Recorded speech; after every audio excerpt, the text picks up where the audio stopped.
welcome to episode number 3 of Murphy's Law Undone, where we talk about things that can go wrong but don't have to. We got a lot of positive feedback on our first episode, which was talking about backpack safety.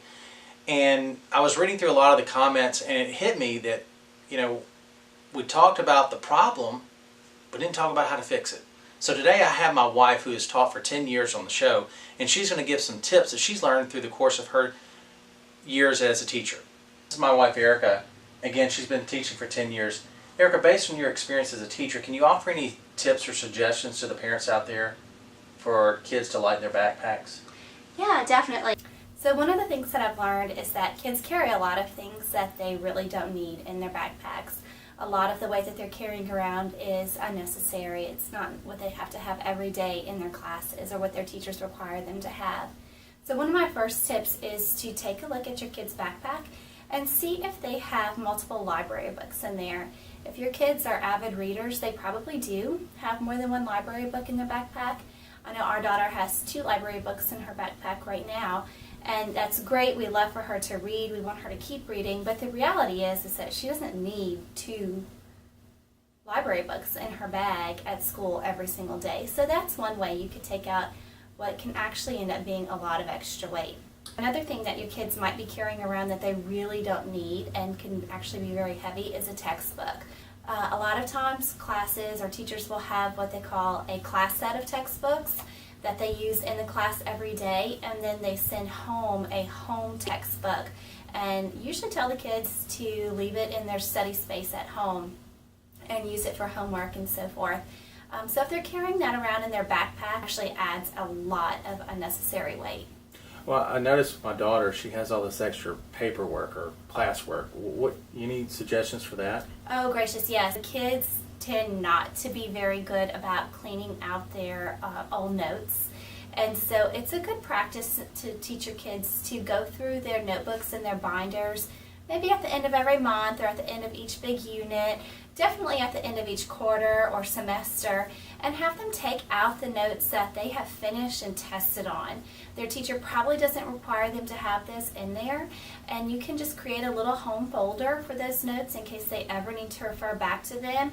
But those papers actually end up taking up a lot of space and accumulating and weighing a lot. So that's one small area that you can cut down on a good deal of weight in their backpack. That's a good tip. Any other suggestions?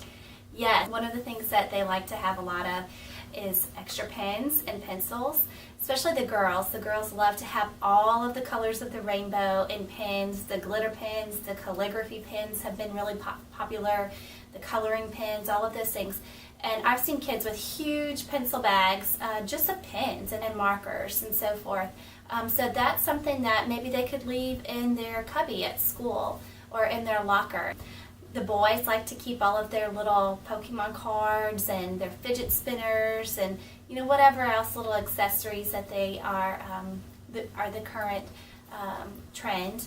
So those sorts of things add weight to you, and they're completely unnecessary. Like one of our sons likes to keep his underwear in his backpack. Yeah, so our son actually went to school one day with like 18 pairs of underwear in his backpack and a baked potato, of all things. A baked potato that was at least 2 to 3 days old. Yeah, don't ask about that. Don't tell people that. How about a final tip? Okay, so the last thing is to encourage your child to use whatever storage space they have at school.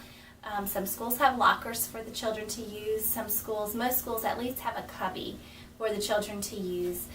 So even if they don't have a locker, they probably have some space carved out in their classroom that they can keep things that they don't need to take home with them every day. Great place for all those pens if your child is one who likes to have all of the colors of pens. Well, thanks for those tips. Yes, you're welcome. Okay, so we have a challenge for you. If you look below, there is a handy reference chart that will tell you the ideal weight for your child's backpack according to his or her body weight. So take a look at that, weigh your kid's backpack, and leave a comment below telling us what percentage of your kid's body weight their backpack actually is. And we're going to choose one commenter to give away a backpack scale, a little handheld backpack Are scale. you serious? Yeah, it's very handy. Just keep it by the door. You can very quickly and easily Where are we check getting their that? backpack. Amazon, of course. We get everything on Amazon. Where else? This is live, and I had no idea she's going to say this, but you got to follow through with this. Oh, already on the way. Prime shipping. It'll be here tomorrow. I want to thank Erica for joining us today, and I want to thank you for tuning in. Join us next week. We're going to continue to offer great tips on how to avoid things that can go wrong. I'm Blase with Murphy's Law Undone, and just remember, what can go wrong doesn't have to.